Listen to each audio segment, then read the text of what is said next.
ఉంటుంది.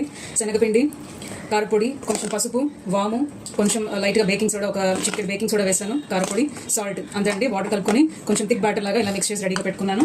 తర్వాత onion rings, tomato slices ఇలా రెడీ చేసి పెట్టుకున్నాను. ఈ రెండింటితో మనం బజ్జీ ఎలా చేయొచ్చు చూద్దాము.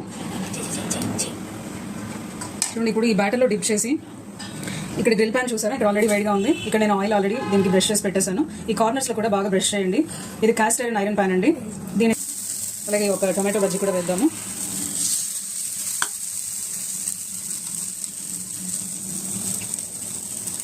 చూసారా ఎంతో ఈజీగా ఇది. 2 ఆనియన్ 2 టొమాటో వేసామండి. చూడండి, ఇప్పుడు కొంచెం మీడియం ఫ్లేమ్లో కుక్ చేద్దాము. కొంచెం కింద లేయర్ బాగా కుక్ అయిన తర్వాత మాత్రమే ఫ్లిప్ చేయడానికి ట్రై చేయండి. ముందే ట్రై చేస్తే విరిగిపోతుంది, దానికి సపరేట్ అయిపోతుందండి. పడి చాలా అట్రాక్టివ్గా ఉంటుందండి చూడడానికి. మనకు స్పెషల్ గెస్ట్ వచ్చినప్పుడు కూడా ఇలాంటివి చేసి పెడితే బాగా సర్ప్రైజ్ అవుతారు. అండి ఎంతో టేస్టీగా అట్రాక్టివ్గా ఉన్న